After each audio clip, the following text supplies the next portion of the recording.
Hello, I'm Caroline Jones, and I am reading to you from Austin, Texas. I'm reading Anne of Windy Poplars from my own personal Grosset and Dunlap edition from the 70s. I'm reading the first year, chapter 11. Extract from Letter to Gilbert 2 weeks later. Esme Taylor's engagement to Dr. Lennox Carter is announced. By all I can gather from various bits of local gossip, I think he decided that fatal Friday night that he wanted to protect her and save her from her father and her family, and perhaps from her friends. Her plight evidently appealed to his sense of chivalry. Trix persists in thinking I was the means of bringing it about, and perhaps I did take a hand, but I don't think I'll ever try an experiment like that again. It's too much like picking up a lightning flash by the tail. I really don't know what got into me, Gilbert. It must have been a hangover from my old detestation of anything savoring of Pringleism. It does seem old now. I've almost forgotten it. But other folks are still wondering. I hear Miss Valentine Cordelow says she isn't at all surprised I've won the Pringles over because I have such a way with me. And the minister's wife thinks it is an answer to the prayer she put up. Well, who knows but that it is.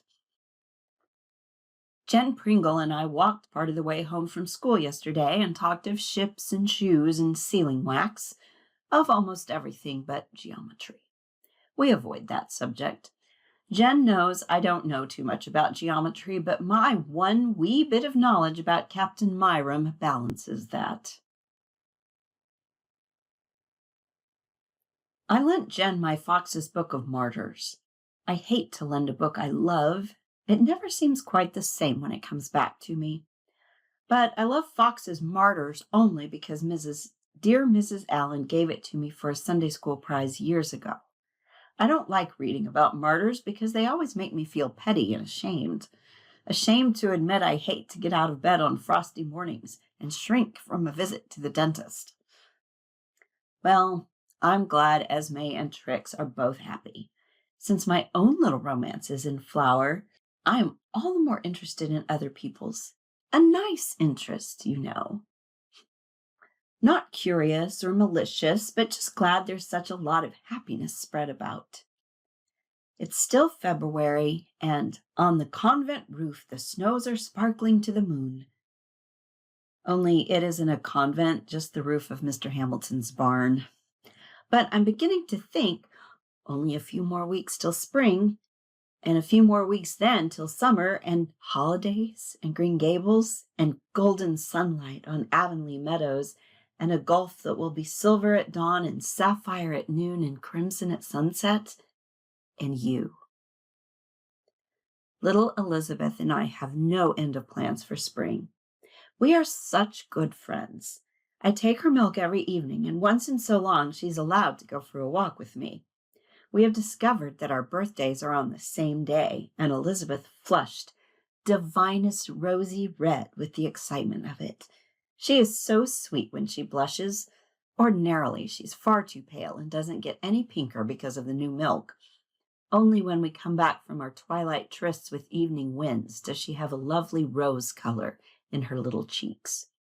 Once she asked me gravely, "Will I have a lovely creamy skin like yours when I grow up, Miss Shirley, if I put buttermilk on my face every night?" Buttermilk seems to be the preferred cosmetic in Spook's Lane. I've discovered that Rebecca Dew uses it. She has bound me over to keep it secret from the widows because they would think it too frivolous for her age. The number of secrets I have to keep at Windy Poplars is aging me before my time. I wonder if I buttermilked my nose, if it would banish those 7 freckles. By the way, did it ever occur to you, sir, that I had a lovely creamy skin? If it did, you never told me so. And have you realized to the full that I am comparatively beautiful? Because I have discovered that I am. What is it like to be beautiful, Miss Shirley? Asked Rebecca Dew gravely the other day, when I was wearing my new biscuit-colored voile. "I've often wondered," said I. "But you are beautiful," said Rebecca Dew. "I never thought you could be sarcastic." "Rebecca," I said reproachfully. "I did not mean to be sarcastic, Miss Shirley. You are beautiful, comparatively." "Oh, comparatively," said I. "Look in the sideboard glass," said Rebecca Dew, pointing. "Compared to me, you are." Well, I was. But I hadn't finished with Elizabeth. One stormy evening, when the wind was howling along Spook's Lane, we couldn't go for a walk, so we came up to my room and drew a map of fairyland. Elizabeth sat on my blue donut cushion to make her higher and looked like a serious little gnome as she bent over the map. By the way, no phonetic spelling for me. Gnome with a G is far eerier and fairier than gnome without. Our map isn't completed yet. Every day we think of something more to go in it. Last night we located the house of the Witch of the Snow and drew a triple hill covered completely with wild cherry trees in bloom behind it. By the way, I want some wild cherry trees near our house of dreams, Gilbert. Of course, we have a tomorrow on the map, located east of today and west of yesterday.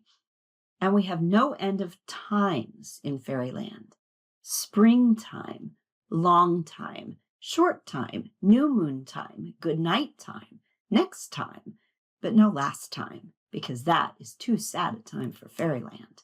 Old time, young time, because if there is an old time, there ought to be a young time too. Mountain time, and because that has such a fascinating sound. Nighttime and daytime, but no bedtime or school time. Christmas time, no only time, because that also is too sad, but lost time, because it's so nice to find it. Sometime, good time, fast time, slow time, half past kissing time, going home time, and time immemorial, which is one of the most beautiful phrases in the world. And we have cunning red arrows everywhere pointing to the different times. I know Rebecca Dew thinks I'm quite childish, but oh, Gilbert, don't let's ever grow too old and wise. No, not too old and silly for fairyland.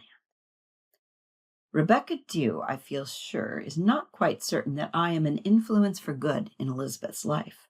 She thinks I encourage her in being fanciful. One evening when I was away, Rebecca Dew took the milk to her and found her already at the gate, looking at the sky so intently that she never heard Rebecca's anything but fairy footfalls. "I was listening, Rebecca," she explained. "You do too much listening," said Rebecca disapprovingly. Elizabeth smiled remotely, austerely. Rebecca Dew didn't use those words, but I know exactly how Elizabeth smiled. "You would be surprised, Rebecca, if you knew what I hear sometimes," she said, in a way that made Rebecca Dew's flesh creep on her bones, or so she avers. But Elizabeth is always touched with fairy, and what can be done about it? Your very Annest, Anne. P.S. 1.